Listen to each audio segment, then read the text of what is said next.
Anyway, so I have to do was just getting it set up. So hi, it's Jenna. Hopefully your favorite demon starver. I'm here with Mango and Milo, and we're going to talk about step 10 and the spiritual principle of perseverance. If you've been following along, you know that the steps and the spiritual principles are the same, whether you're working Alcoholics Anonymous or Narcotics Anonymous. And I don't speak for either of those organizations. I am a person in recovery, and I come to you with my experience, and hopefully that will give you some strength and hope. Feel free to ask me any questions. I got somebody in the chat right now, my pal Jamie May, and he's been with me since the beginning, and I'm sure he can also answer any questions that you might have. So right now, I'm going to get out my hand. Oh, do y'all hear that? That's my dog Dio. It's hard to keep a husky quiet. You know, any husky lovers out there? Hang on 1 second. He about knocked over my light. Hang on. All right, now, you two got to calm down. Calm down. Dio. Shh, shh, shh. Anyway, so tonight, hi, Jamie. We are going to be talking about step 10 in the basic text and the it works how and why. So I like to do this as if I'm speaking to a sponsee. So I'm going to read it. I'm going to talk about what it says. I'm going to tell probably part of my own story and answer any questions that come up if I can. So yeah, let's go ahead and get started. Anyway, listen. Jamie, do you hear my dog? I think there's a delay. I think when I say it and you hear it, there's a delay. So I'm going to sit here and hit my vape and wait for Jamie to answer me.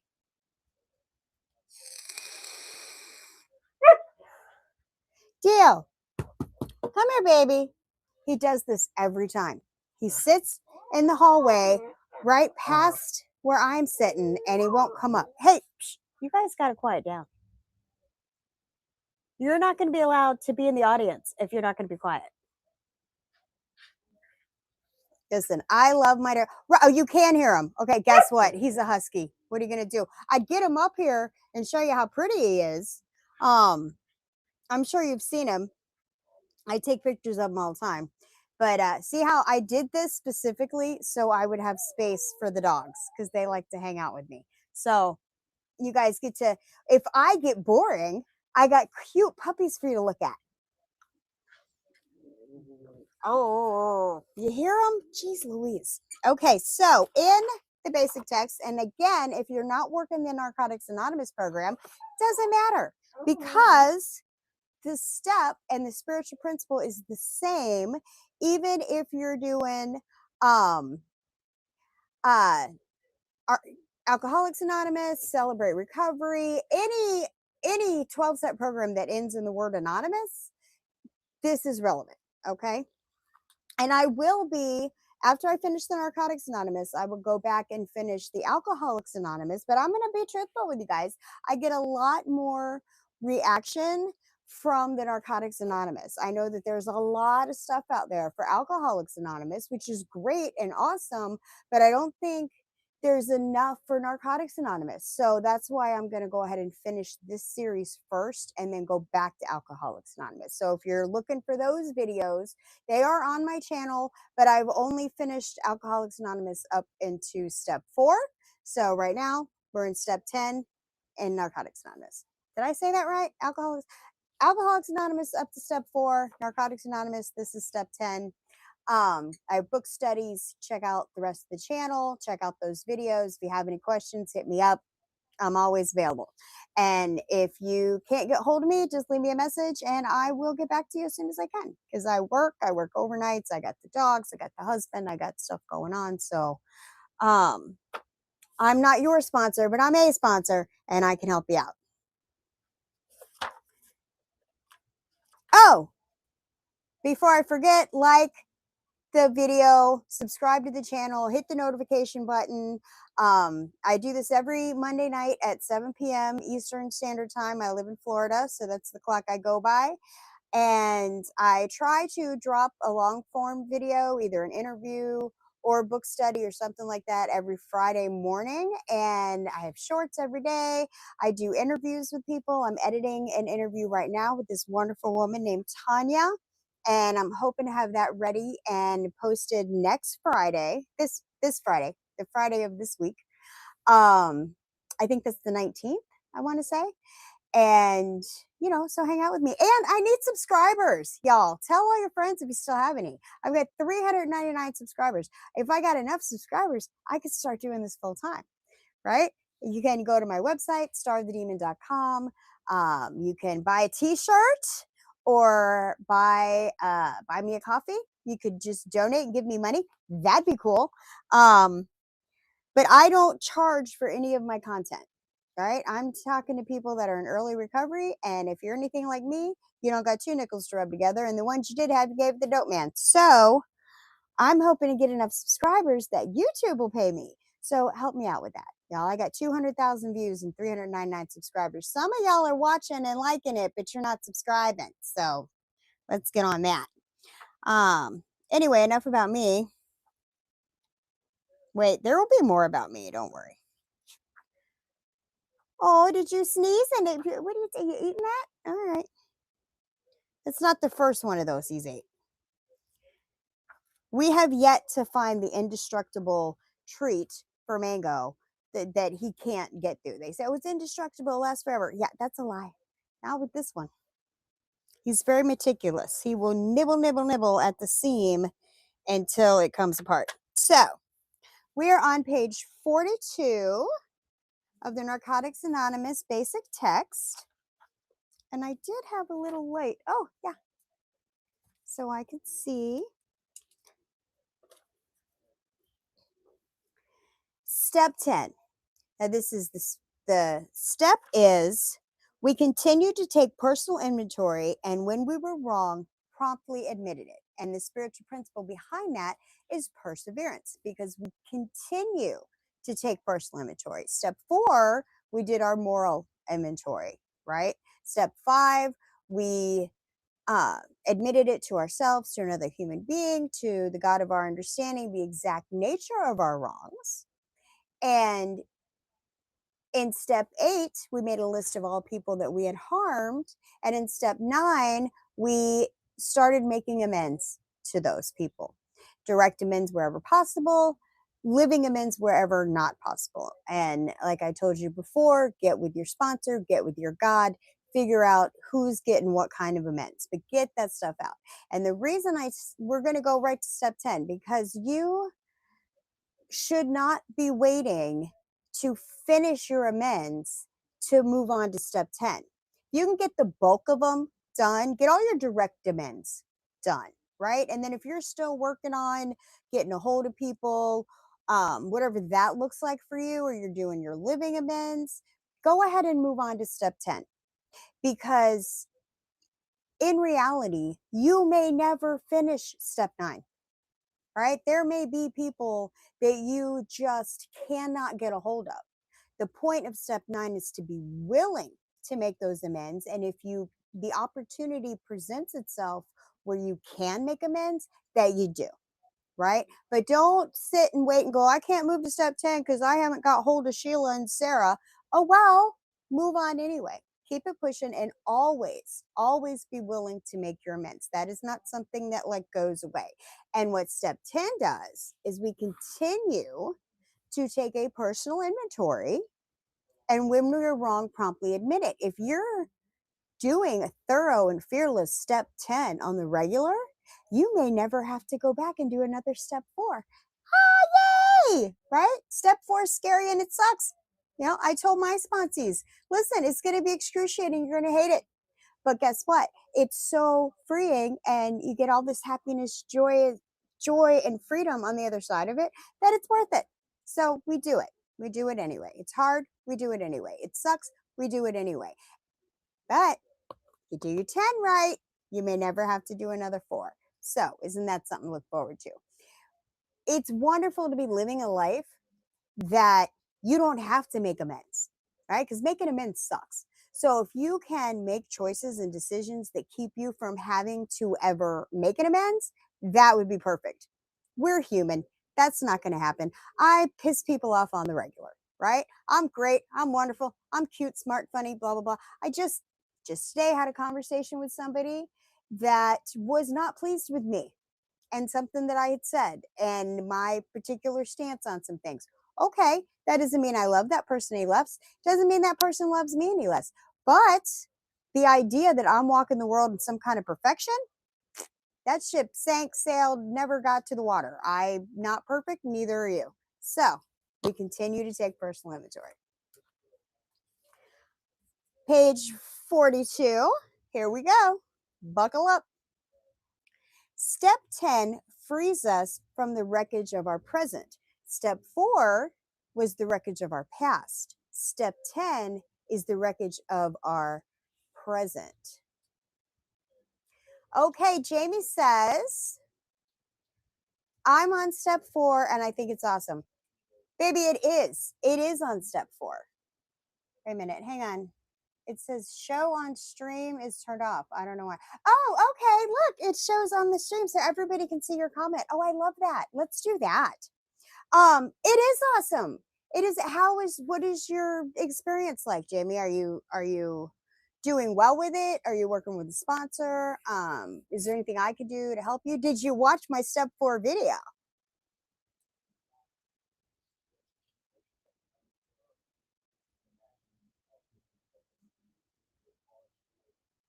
I'm waiting because there's some kind of delay. I don't know how to change the delay. Anyway, you get back to me. I'm going to keep reading.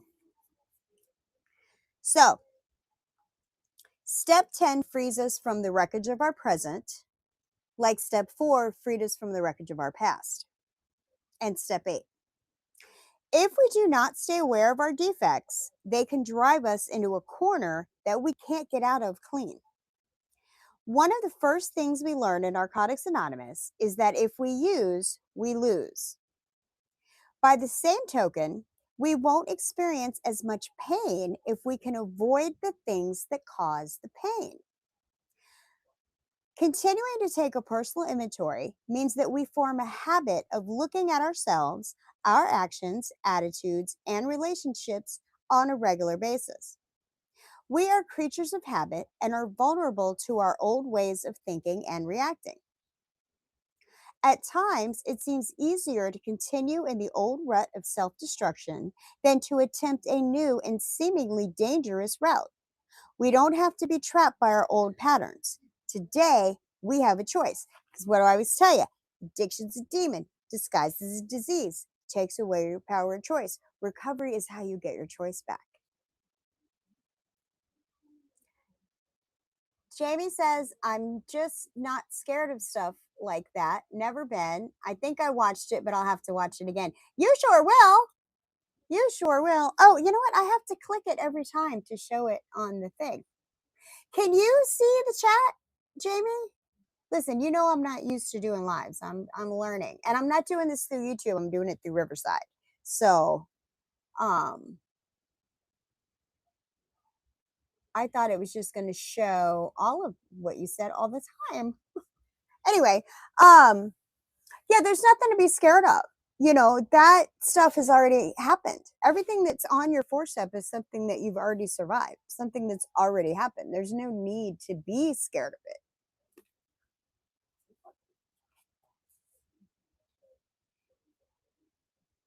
The 10th step The 10th step can help us correct our living problems and prevent their reoccurrence. Oh, wait, let me read that again. I put the wrong emphasis on the wrong syllable. The 10th step can help us correct our living problems and prevent their reoccurrence. We examine our actions during the day. Some of us write about our feelings, explaining how we felt and what part we might have played in any problems which occurred. Did we cause someone harm? Do we need to admit that we were wrong?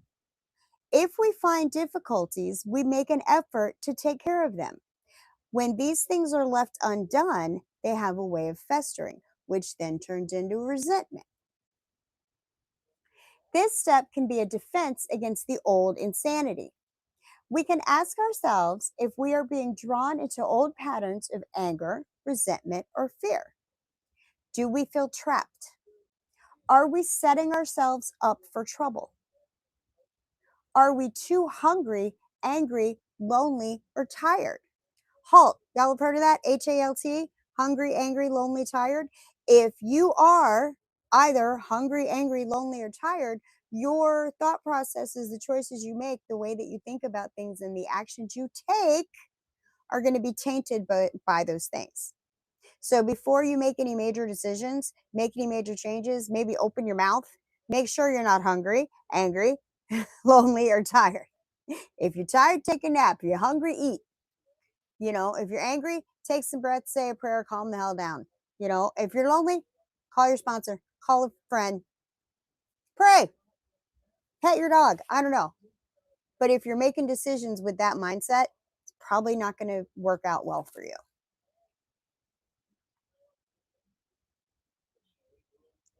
Are we taking ourselves too seriously? Are we judging our insides by the outside appearance of others?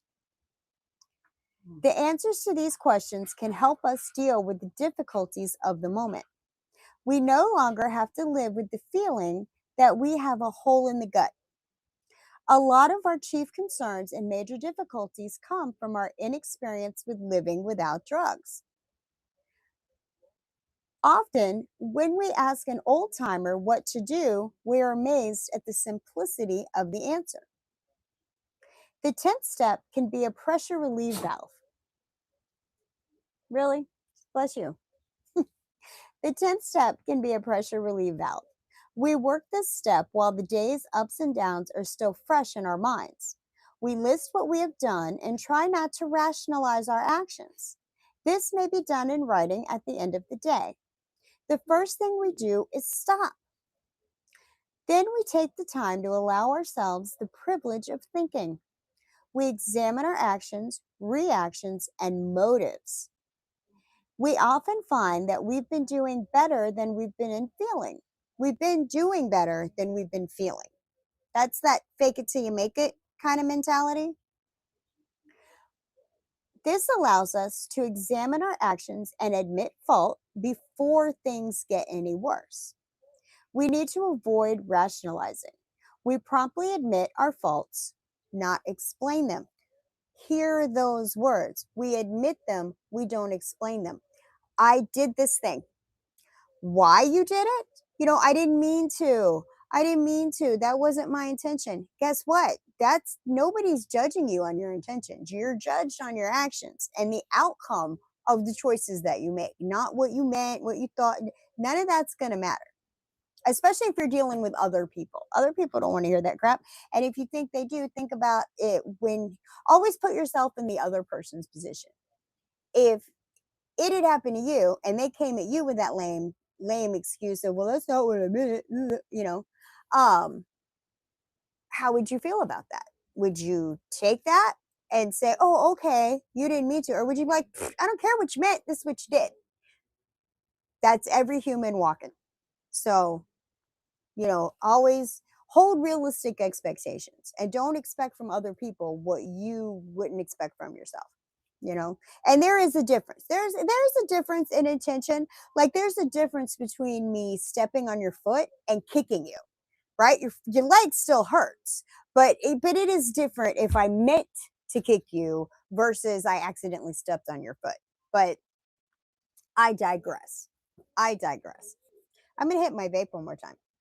It's okay, Jamie. Guess what? I'm doing a million other things too, apparently.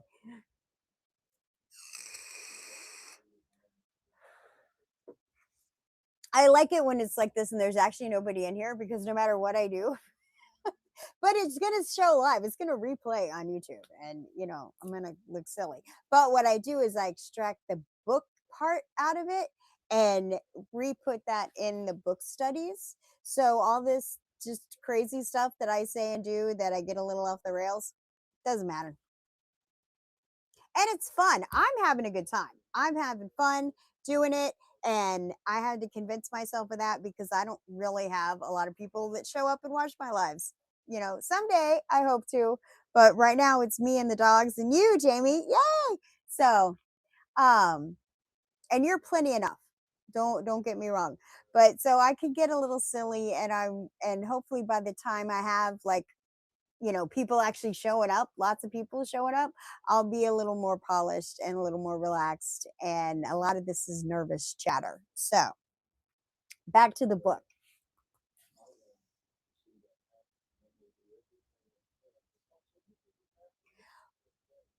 We work this step continuously. This is a preventative action. The more we work this step, the less we will need the corrective part of this step. This step is a great tool for avoiding grief before we bring it on ourselves. We monitor our feelings, emotions, fantasies, and actions. By constantly looking at ourselves, we are able to avoid repeating the actions that make us feel bad. We need this step even when we're feeling good and when things are going well. Good feelings are new to us and we need to nurture them. In times of trouble, we can try the things that worked during the good times. We have the right to feel good. We have a choice. The good times can also be a trap. The danger is that we may forget that our first priority is to stay clean. For us, recovery is more than just pleasure. We need to remember that everyone makes mistakes. We will never be perfect. However, we can accept ourselves by using step 10. By continuing a personal inventory, we are set free in the here and now from ourselves and the past. We no longer justify our existence. This step allows us to be ourselves. Hi, honey. Jamie's in here. Cliff just came in and said hi.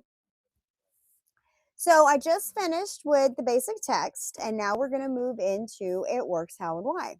And at the end of this, if you hang out, I'm going to tell you the basics of the questions you want to ask yourself if you're going to do it daily at the end of your day. I recommend that. I recommend everybody. And again, these are things that you don't have to be in recovery for these to be important in your life. You know, you can share these things with anybody in your life. Every single person walking the world, if they take the time at the end of their day to reflect on their day, that's a good thing.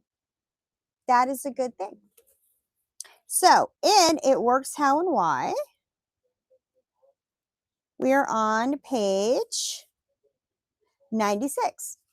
And if this is the first video of mine that you've seen, if this is the first time you've met me, I like to read in the It Works How and Why because I find that the basic text, as much as I love it, I feel like it doesn't give a lot of direction or instruction, right? So we go to the It Works How and Why to get the instruction and direction that is just more than what you get out of the basic text. And I don't pull out the workbook, the step guide that Narcotics Anonymous puts out. I don't particularly use it with my sponsees. If they want to use it, that's great and that's fine. I'm not discouraging that, but I don't feel that it's necessary. You know, I did use it when I was going through my steps the first time. The first time I actually really truly went through my steps, not all those times that I was pretending to go through my steps. And I did find it helpful. I did find it helpful to prompt me along. But as far as actually filling out the entire workbook, I didn't find that necessary. And I certainly don't require that. Your sponsor might require that. You know, I'm going to tell you, do what your sponsor says. You know, unless your sponsor sucks, then get a new sponsor.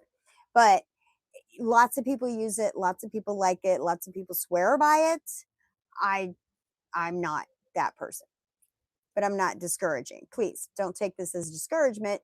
If it works for you, go with it. So in It Works How and Why, we find step 10 on 96, And of course, it starts again. We continue to take personal inventory, and when we were wrong, promptly admitted it. Recovery in Narcotics Anonymous is about learning how to live. Incorporating the spiritual principles we learned in the first 9 steps into our lives has made it possible to live in harmony with ourselves and others. Self examination, confronting what we find in ourselves, and owning up to our wrongs are critical elements of conducting our lives on a spiritual basis. By working the 10th step, we become more aware of our emotions, our mental state, and our spiritual condition. As we do, we find ourselves constantly rewarded with fresh insight. Some of us look back at our 4th step and wonder why we have to do a 10th step. We may think that we've corrected all our past mistakes in the previous steps since we have no intention of making those mistakes again. Why should we continue with this relentless self examination? The 10th step seems like a tiresome chore to some of us, a painful exercise that we could just as well avoid. But we must continue to grow, and that's exactly what the 10th step helps us do. Though we will return to the previous steps again and again, the 10th step furthers our spiritual healing in a different way by creating an awareness of what's going on in our lives today. And that's the whole thing. Step 4 is about the past. Step 8 is about the past. Step 10 is about the right here, right now, and the future. The importance of keeping in touch with our thoughts, attitudes, feelings, and behavior cannot be overemphasized. Every day, life presents us with new challenges. Our recovery depends on our willingness to meet those challenges.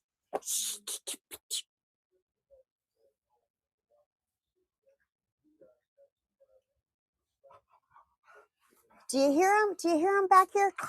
They're so noisy. Hey, hey, hey, play with that. Play with that. They're like toddlers. Dogs are like toddlers. No matter how old they get, it's like 2-year-olds running around the house. And I love them dearly, and I wouldn't change them for nothing. But they get a little loud. Oh, okay, I have no idea. Oh, I found it. Oh, Jamie Cliff says hi. Um, where was I?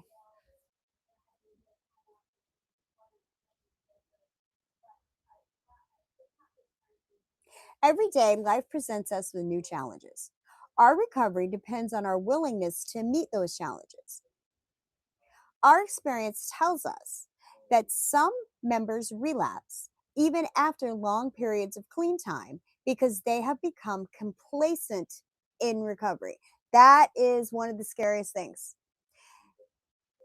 Nothing scares me more than hearing an addict say, "Oh, I know. I know." Well, if you know, why aren't you doing it?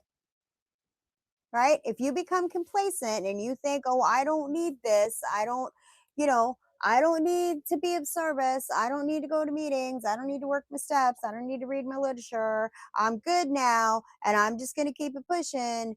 You are not keeping yourself in good spiritual condition so that when life happens, and it will, 'cause it's like life that way, you are not strong in the solution. And the solution is good spiritual condition, right? So that's what we're talking about right here.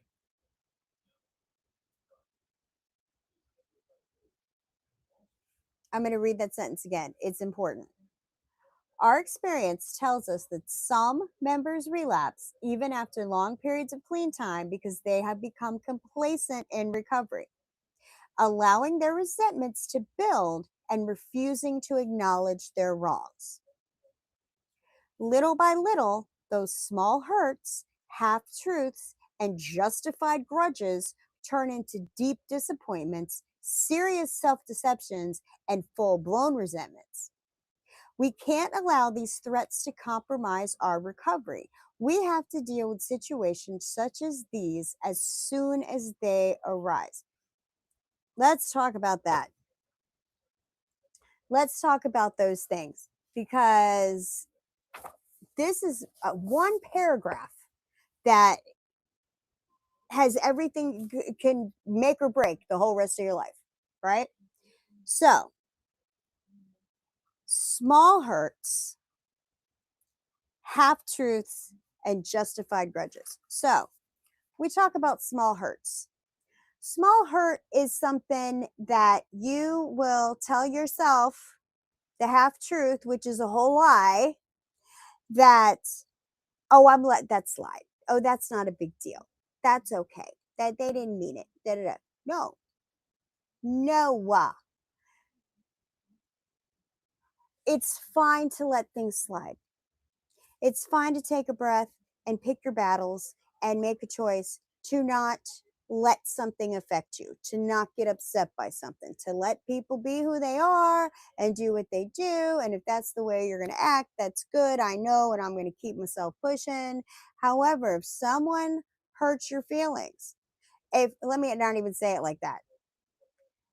Don't give somebody else your power, right? But if your feelings are hurt, if you are insulted, if you feel disrespected, if you're mad because that guy didn't use his turn signal, you're mad that that person didn't say excuse me, whatever, these small little things that you tell yourself, that's nothing to get upset about. Okay, whether or not it's something to get upset about doesn't change the fact of whether or not you get upset by it, right? And so many of us go, oh, that's fine. I'll let that slide. I'll let that slide. And then later it's, well, I've done let everything slide. Now I'm not going to let this slide. You know why? Because there was a net at the end of your slide. You told yourself you let it slide. You told everybody else you let it slide. But there's this net at the end of your slide, and all these little things are getting caught in that net. And your slide's backing up and backing up and backing up. And until what happens? One day, some tiny little thing happens and you go off the rails. You have a come apart, pieces of you flying everywhere, and then you look like a crazy person because why are you upset about that tiny little thing? Uh-oh. Oh, hang on. Don't go.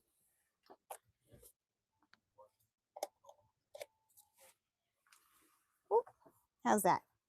Sorry. Oh my God, I got a little notice. Okay, I fixed it. So you look like a crazy person, right? You're not mad about that tiny little thing. You're mad because the net at the end of your slide, you're letting this stuff slide. It's hitting that net. Your slide's backed up. Now you're the psycho crazy person because you didn't actually deal with all those tiny little things. You told yourself and everybody else, oh, I let that slide because it's embarrassing to get all upset over something small. It is. You're like, oh, I shouldn't even be bothered by that. That's a ridiculous thing. Okay. Doesn't change fact.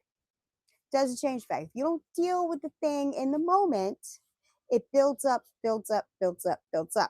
So that's small hurts. Half truths, simplest way to tell you, a half truth is a whole lie, right? So if somebody tells you a half truth or you're telling a half truth, you're a lie by omission. Well, I didn't say that, but I did. Yeah, you didn't tell. If you're not telling the whole story, either to yourself or to other people, or somebody's telling you a half truth, so you're making your decisions based on bullshit, that's going to be upsetting. Right? So, half truths. Half truths are a problem. This other one, I love this other one. Shut up now. Mango. I love these dogs. They have no home training. We're talking about justified grudges, right? I'm not sure that we talked about this when we were dealing with the step 4 stuff. I think I talked about in the AA part, but just to retouch on it, right? Justified grudges. It's very easy to look at ourselves and say, well, I did wrong and, I'm holding that grudge and I need to be able to let that go, right? But when you feel justified, you feel righteous. Somebody did something to you and you are rightfully angry, rightfully mad about it. And, somebody stole your car. Your girlfriend cheated on you, whatever it is. You absolutely, of course you're mad about that. Then go, shh, you guys have got to stop with this growling now, please. Mommy, you're distracting me. You have a righteous anger, right? So you're holding on to that grudge, you're holding on to that resentment, and you feel okay hanging on to it because it's righteous. Well, of course I'm mad. Of course I'm mad about it. Your diseased mind, the demon, that resentment, that grudge, doesn't matter if it's righteous or not. A righteous grudge and an unrighteous grudge, what's the difference? The result is going to be the same. You getting squirrely because you are hanging on to these low frequency emotions. You're going to hang on to this anger. You're going to stay mad, right? For what? For what? Because it's righteous? Well, she cheated on me, so I hate her and I'm going to stay hating her. Well, you can hate her all day long. It don't take her cheating off you. You know, if she cheated on you, that don't change that. But you staying mad and you holding on to that grudge and you feeling those low frequency emotions, that's affecting you. That's putting your sobriety at risk. And for what? She's not even a part of your life anymore. You don't got to look at her. You don't got to talk to her, whatever. Let her go. Let that go. Let that slide. But get rid of the net at the end of your slide and actually let it slide, because the demon, let me tell you, I don't care, righteous grudge or not righteous, doesn't matter. If you're holding a grudge, it's going to end up drowning you. So that's my personal opinion. We can debate it if you want to. You're not likely to change my mind. I'm gonna hit this vape one more time because I'm on YouTube and I can do that. I can't do that on TikTok.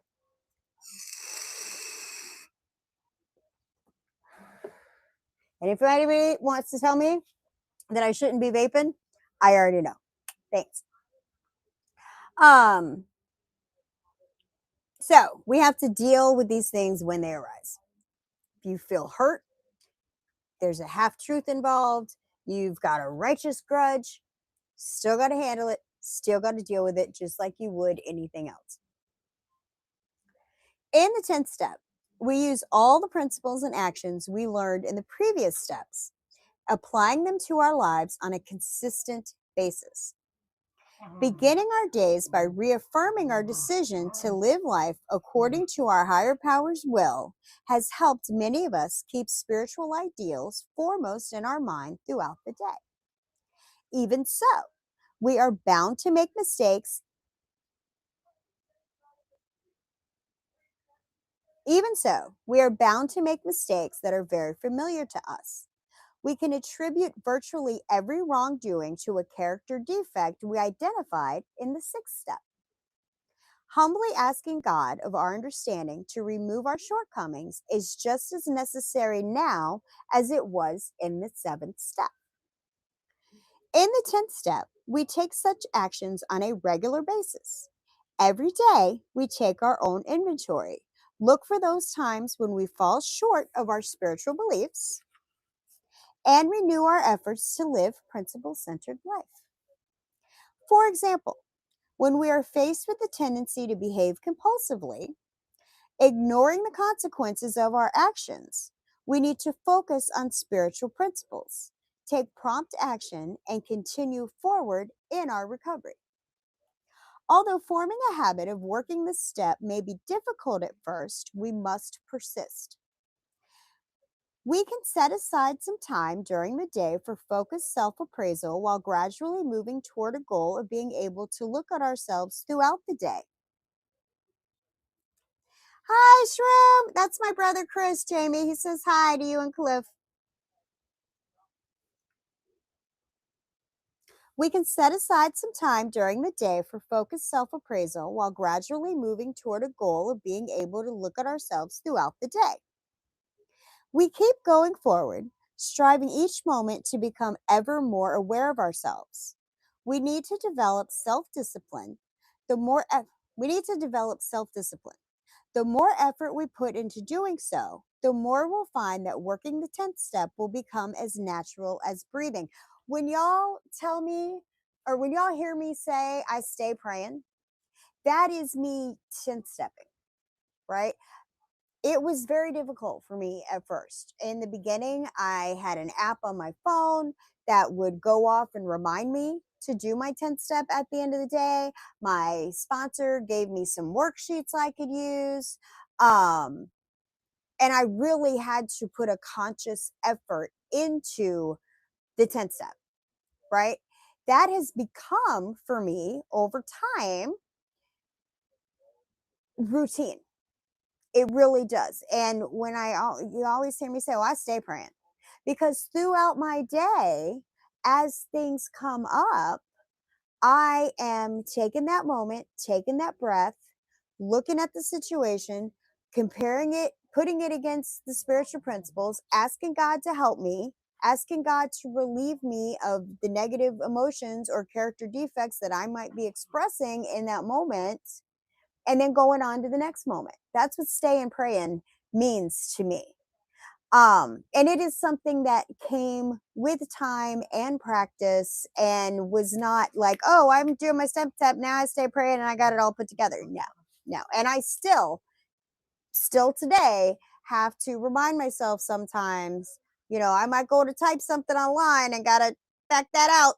Go, you know what? That's not what I want to say. Because I forget myself sometimes. I'm a human being. I fall short of the glory of God every single day, several times a day, most of the time. Oh, okay. So Chris is saying he just got home. It's been a long day. Well, sweetie, thank you for coming in and saying hi, and I love you. And just hang out.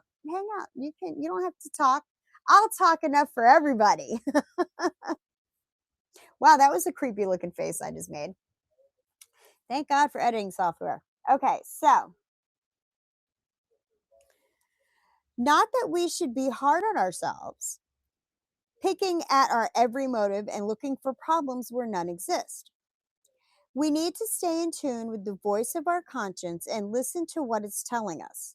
When we get a nagging feeling that something isn't quite right, we should pay attention to it. If our feelings of guilt or anger seem to go on for a long time, we can do something about them. We know when something is bothering us, perhaps not immediately, but usually not too long after the fact. As soon as we become aware that we're feeling ill at ease, we search out the cause and deal with it as soon as possible. While we strive to maintain ongoing awareness throughout the day, it is also helpful to sit down at the end of each day and quietly reflect on what has happened and how we responded to it. Often, our sponsor will suggest that we write out our 10th step. We may also make use of our informational pamphlet, Living the Program. Now, that's one of those pamphlets that you can find at any NA meeting. They have lots of pamphlets. I don't have one here with me at hand, so I'm not going to be reading that pamphlet to you. But if you're going to NA meetings, which I highly recommend, those pamphlets are usually available at all meetings.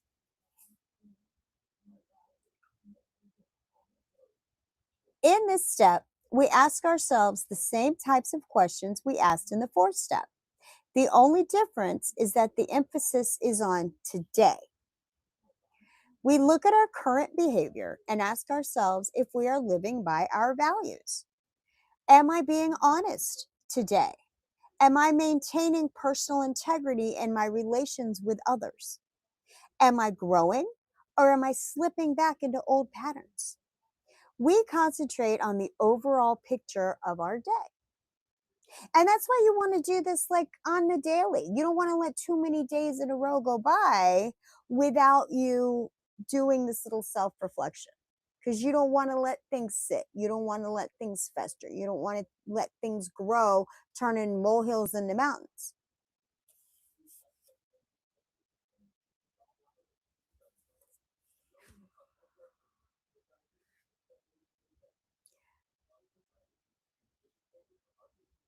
In order to examine our day or our life, I'm going to say that different. See, this is why I could never go to Hollywood. I'm not a good enough actress. I'm not good enough at reading my script. In order to examine our day, or our life for that matter, in its entirety, we have to draw on the humility we've acquired in the previous steps. We have learned quite a bit about ourselves, how we've responded to life in the past, and how we want to respond to life now. It takes a great deal of awareness to humbly acknowledge our part in our own lives. We may have trouble knowing when we are wrong simply because we usually intend to be right. For instance, at some point in our recovery, we may attend a group business meeting firmly convinced that we know what the group should do. We've studied all sides of the issue. We forcefully share our views on the meeting. We're so convinced of our rightness that we fail to recognize our self righteousness. We are blind to the harm we're causing others by not respecting their views as much as our own. Often, we act in ways that are contrary to our values, yet we expect others to live up to our standards. For instance, we may find ourselves flinching when we hear others gossiping about someone. Following such an occurrence, we are likely to be self righteous until we catch ourselves doing the very same thing. Other situations can occur when we become super critical of others. For example, we may have a tendency to have high expectations of others. However, we have a variety of excuses at hand for why these standards don't apply to us. If we find ourselves in the midst of such moral uncertainty, we can use the principles of the 10th step to provide more clarity. There may be other times in our lives when we find ourselves in a situation that seems to require a compromise of our personal beliefs and values. For instance, if we had gained employment at a company only to discover that our employer expected us to indulge in questionable business practices, we could reasonably expect to feel confused about the choices available to us. Deciding what to do about such a difficult dilemma would be a tough decision for any one of us. We may be tempted to make a snap judgment or expect our sponsor to provide an easy answer. However, we have found that no one can solve such a dilemma for us. While our sponsor will provide us with guidance, we must apply the principles of the program for ourselves and arrive at our own decision. In the end, we are the ones who must live with our conscience. In order to do so comfortably, we must decide what is and what is not morally acceptable in our lives. It can be very confusing to determine when we were wrong, especially when we're right in the middle of a conflict. When our emotions are running high, we may not be able to take an honest look at ourselves. We can see only our immediate wants and needs. At such times, our sponsor may suggest that we take a personal inventory on a particular area of our lives so that we can see our part. If our friends notice that we're acting on a character defect, they may suggest that we talk to our sponsor about it. Being open minded to the suggestions of our sponsor and our NA friends, paying attention to what our conscience is telling us, spending some quiet time with the God of our understanding, all these things will lead us to greater clarity. Once we're aware that we've been wrong, whether it's 5 minutes, 5 hours, or 5 days after the fact, we need to admit our error as soon as possible and correct any harm that we've caused. As in the ninth step, we find that the process of admitting our mistakes and changing our behavior brings about tremendous freedom. Of course, must be just as careful when amending our current behavior as we were when we made amends in the ninth step. For instance, if we find that we were wrong because we sat in a meeting silently judging someone who shared, we certainly don't need to go tell that person what we were thinking. Instead, we can make an effort to be more tolerant. This is referring back to when we were talking about in step 9, making direct amends unless that would harm somebody, right? If you're only making that amend to ease your own guilt so that you feel better, but really you're hurting the person that you're telling this thing to, like they didn't know. They didn't know that this even happened or that you had this thought or that this action took place. So they weren't harmed. right? So you're trying to correct it, not because you're trying to undo a harm, but because you're trying to make yourself feel better, right? That's not who are you helping? You're not helping them.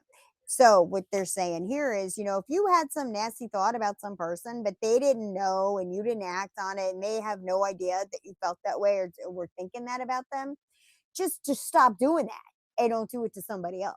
But you don't have to go and go, oh my God, girl, yesterday I thought what you was wearing was just a little, you don't tell her that. She don't need to know that. She was feeling fine about what she was wearing, and now she's just looking at you like you all crazy. So that's what they're talking about. Jump in here, guys, if you think I'm wrong or if you think I'm right. Don't be those people that only pipe up when there's something to bitch about. you know I got no complaints to make, so I'm just gonna be quiet. No, say the good stuff too.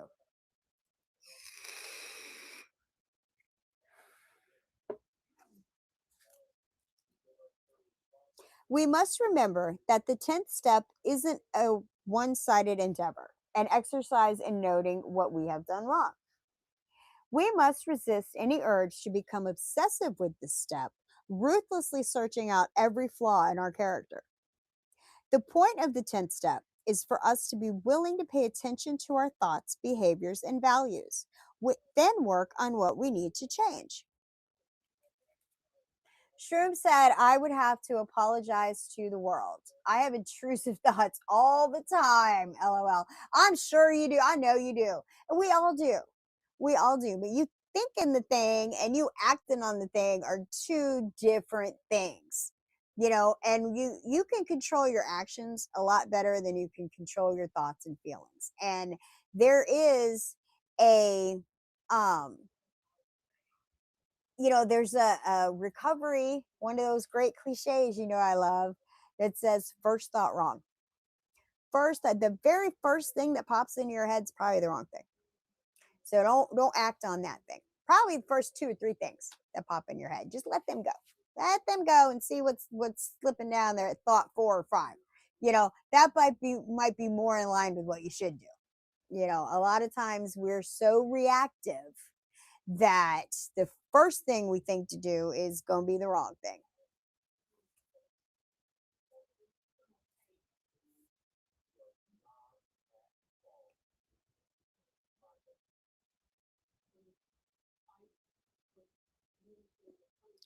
The point of the 10th step is for us to be willing to pay attention to our thoughts, behaviors, and values, then work on what we need to change. We should acknowledge that quite often our motives are good and we do things right. Character defects and character assets do not exclude each other, and we are sure to find both on any given day. We develop recovery oriented goals for ourselves as we work this step. When we see that we've been afraid to go forward in a particular area of our lives, we can resolve to take a few risks, drawing our courage from our higher power.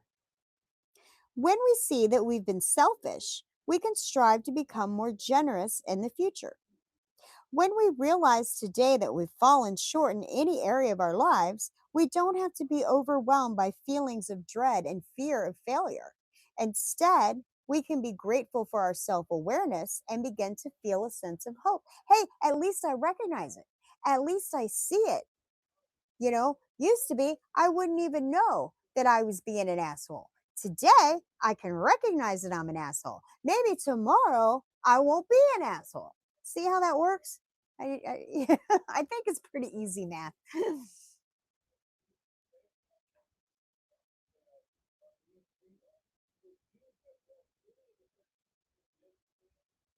We know that by applying our program of recovery to our shortcomings, we will change and grow.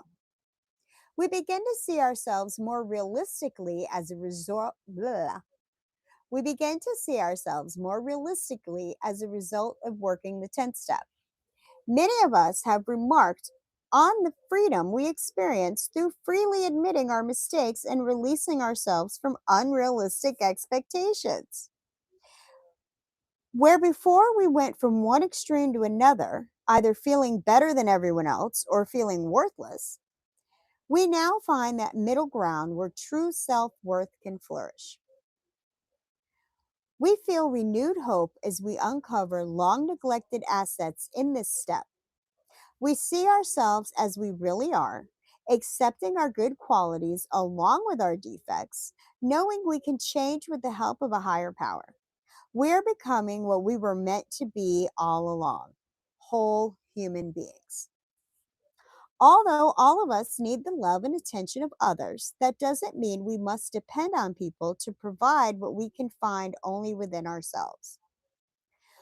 We can stop making unreasonable demands on others and begin to give of ourselves in relationships.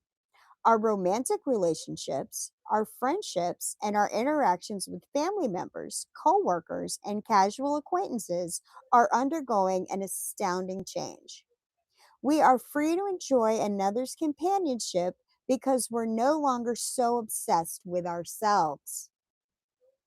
We finally see that all the devices we use to keep other people away are unnecessary at best, and more often than not, are the underlying cause of the pain we suffer in our relationships. Healthier relationships are just one indication that the quality of our lives has improved dramatically. Such indications merely reflect the intangible but very real changes that have taken place inside us. Our entire outlook has changed. Compared to the spiritual values we hold clear today, as compared to the spiritual values we hold dear today, concerns such as looking good or amassing material wealth pale in significance. By accepting the challenge of self appraisal called for in the 10th step, we've discovered that we value our recovery and our relationship with the God of our understanding above all else. As the inner chaos that we lived with for so long subsides, we begin to experience long periods of serenity. During these times, we experience the powerful presence of a loving God in our lives. We are increasingly conscious of that power and are ready to search for ways to maintain and improve our contact with it. Seeking direction and meaning for our lives, we go on to the 11th step. So we'll talk about that next week. But, um, okay, 10th step inventory throughout your day. If you can make mental notes, everybody's got their phone in their hand, you know, set something up in your notes or whatever you do on your phone. Oh, sorry, I was getting some weird thing on my screen. These are the questions you want to ask yourself during your inventory. Now, if you could do it at the end of your night, when you've settled down for the day, you put the kids to bed, you're done working, you're about to snuggle up, um, sit, think about your day. These are the questions you want to ask yourself. What did I do right today? What are the things that you did in your day that you're proud of, right? And they could be small things, I held the elevator door. You know, I don't know, whatever they might be. The small things that you did when you were polite, when you were generous, when you were thoughtful towards other people. What did I do right today? What did I do wrong today? What could I have done better today? Maybe I should have held the door open for that lady. Whatever that looks like. If you could go back in that moment, what would you have done different today if you could go back? What'd you do right? What'd you do wrong? And did you do anything that you owe an apology for? Do you do anything that you owe an amends for? Remember, we talked before about amends and apology not being the same thing. Right? Apology is I'm sorry. Sorry that I did that. I'm sorry that this happened. I'm sorry that I made you feel that way. Whatever it is that you're sorry for. Making amends is about righting a wrong and repairing a relationship. That is when you have done something so harmful that you have to go to that person and say, listen, I know that I fucked this relationship up, and what can I do to repair this relationship? Right? So those are really your inventory questions. What did I do right? What did I do wrong? Do I owe an apology? Do I owe an amends? And then you pray about it. Maybe you call your sponsor. Listen, I got this going on. What do you suggest? Pray about it. God, forgive me for my wrongs and release me from whatever negative feelings. And you are my number one fan, baby. Um, Release me from my negative emotions. And then the next day, make those apologies, make those amends. And at the end of that day, when you're doing that inventory, what did I do right today? Well, I apologized when I was supposed to, and I made my amends, and I didn't make the same mistakes today that I made yesterday. And oh, here we go. So Cliff says, today I had a good interaction with someone. Right. You told me about that. I'm not gonna tell the whole story. I will talk about it. Okay. But I'm not gonna go into, me, I like to tell people's business and go into the big but Cliff had an interaction with someone today that could have went south, that could have went bad as part of his job. He, he's a security guard, and sometimes he has to do security guard stuff, and people don't like it. They don't like to get told what to do. They don't like to get told they're breaking a rule.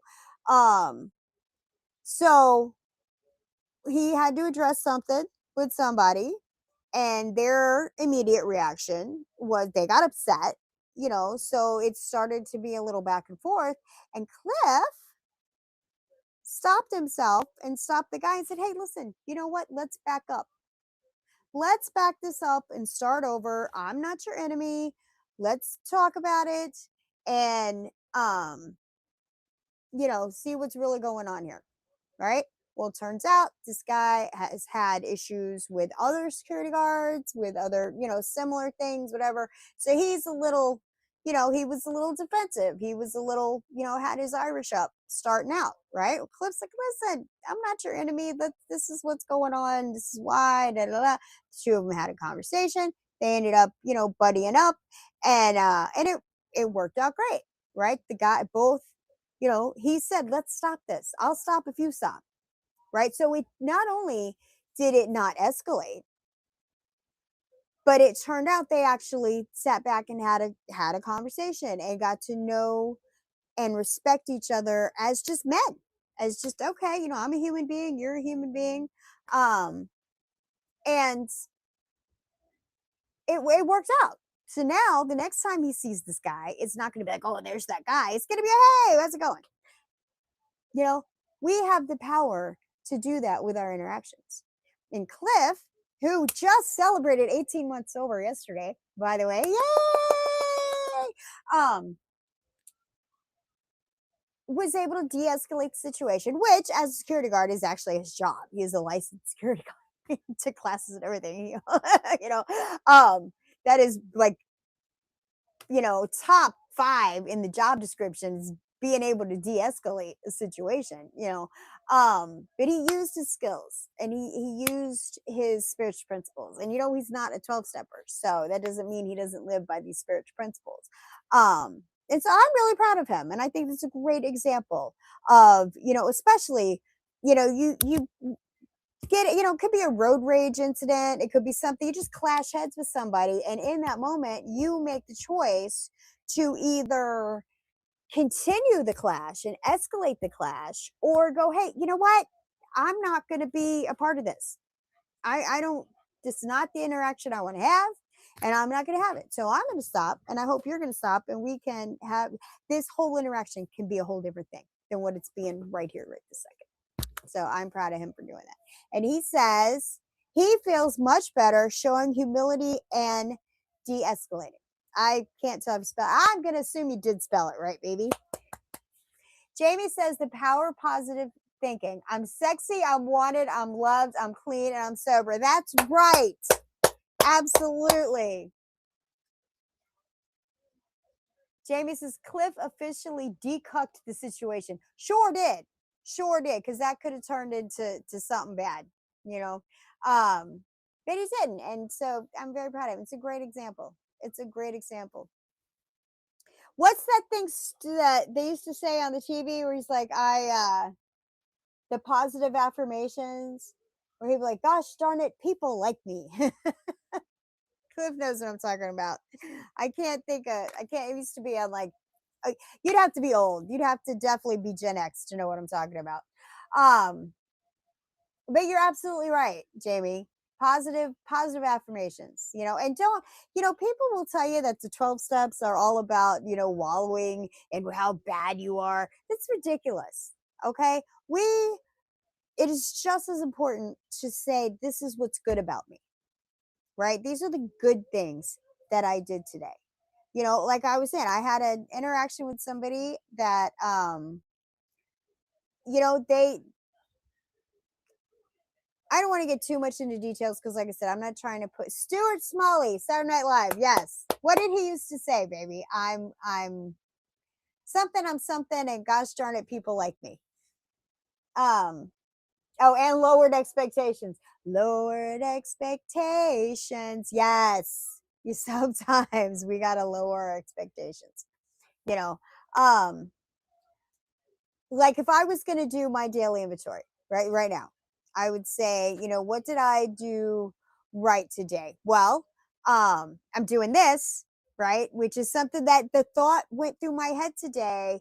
I don't have to go live at 7 o'clock on Mondays, right? There's nobody told me I have to do that. This is something that I want to do. I'm trying to build my channel. I'm trying to reach out to you guys. I know live's the way to do it. This is really, truly the only opportune time for me to do it. So even though I could get more viewers, be better for the life, I did it like on Friday night. Well, I can't do that. So I made a choice and a commitment to do this Monday nights at 7, right?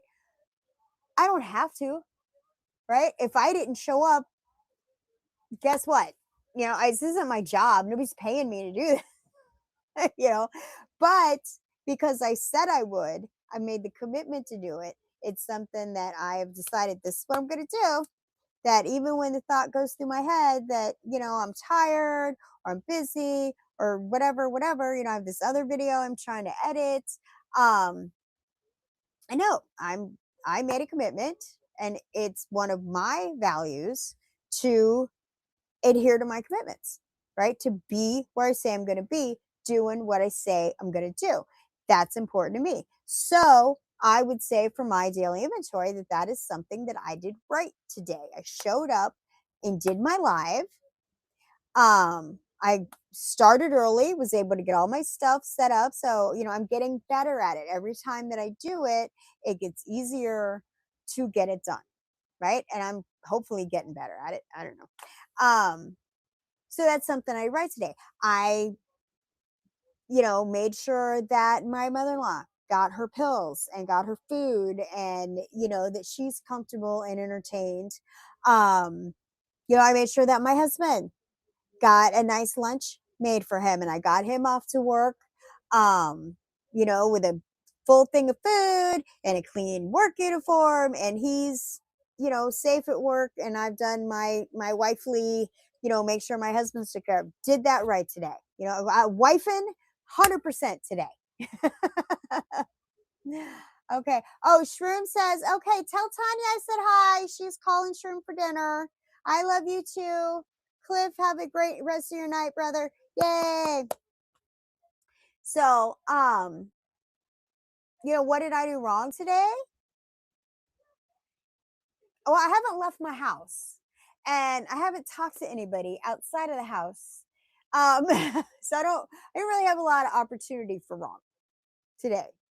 So far so good today. And you're going to have days that are like that.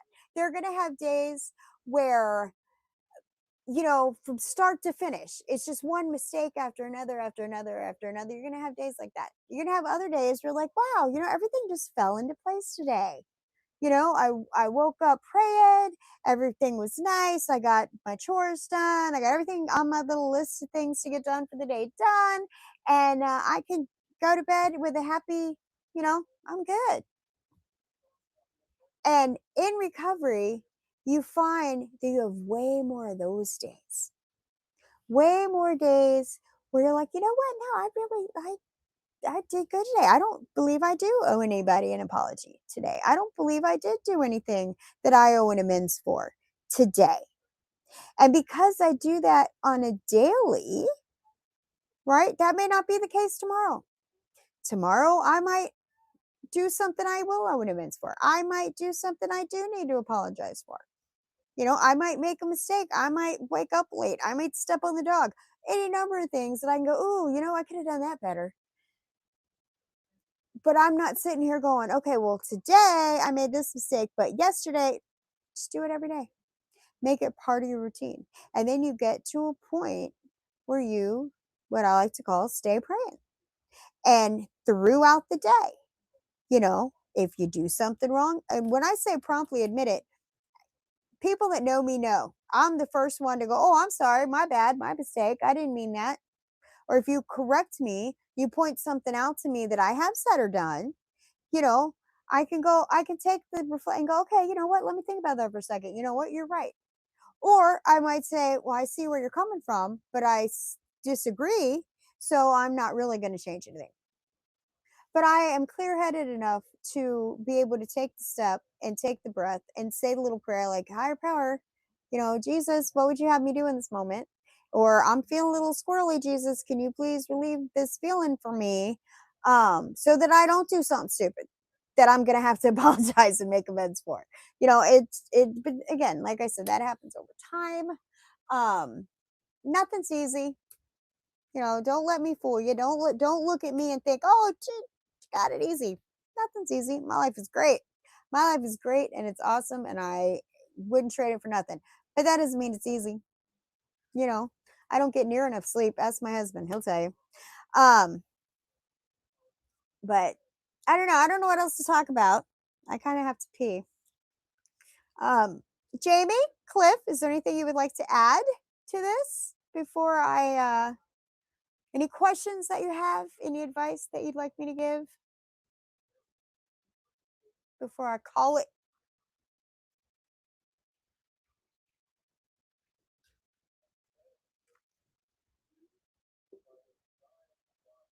See, I could do this all night.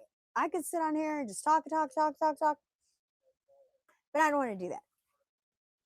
I know streamers that do that and they'll be on for hours on end, but that's maybe if I had like a big audience in here having conversation, I could do that. But we've read the chapter, we've talked about the step.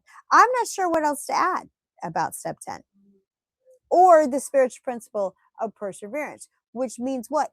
Keep going. Don't give up. Jamie's going to an AA meeting. Seek Christ above all else. Bless you. Yes. Good advice, Jamie. And keep working on that 4th step. Let me know how that's working out for you. And remember, you're absolutely right. You don't have to be scared of none of that stuff. It already happened. You already survived it.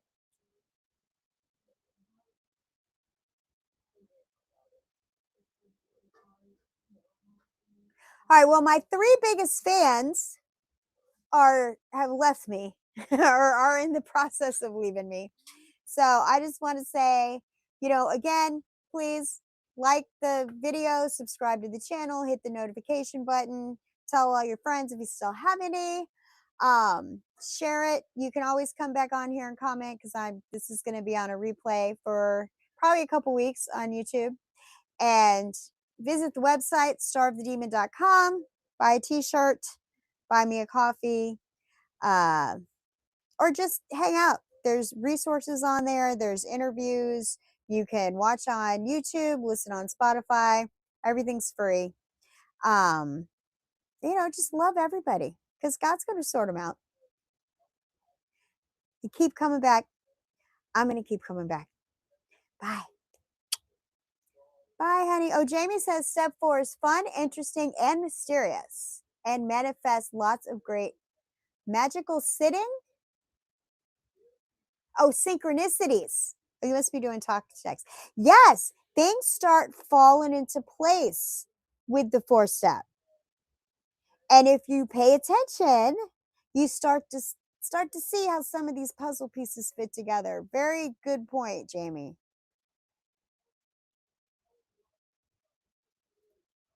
And yeah, I know if you watch the step 4 AA video, you might want to check out the step 4 NA video. And I have the understanding Step 4. I got to finish my understandings too, where I'm doing understanding the step, where I just talk about the step of the spiritual principle, but I don't relate it to either NA or AA, because the steps and the principles are the same, no matter which program you're working. But I feel like people that are in Narcotics Anonymous are not necessarily going to watch the AA videos and vice versa. So I want to make sure that the information is available to everybody all the time. And like I said, if you want to reach out to me, please do. My contact information is in my page description. And if I don't, I try to answer every single comment. So please, please, please don't feel shy. Reach out, ask me anything. All right, I think that's it for me. Love everybody. Let God sort them out. Take deep breaths. Think happy thoughts. Keep coming back.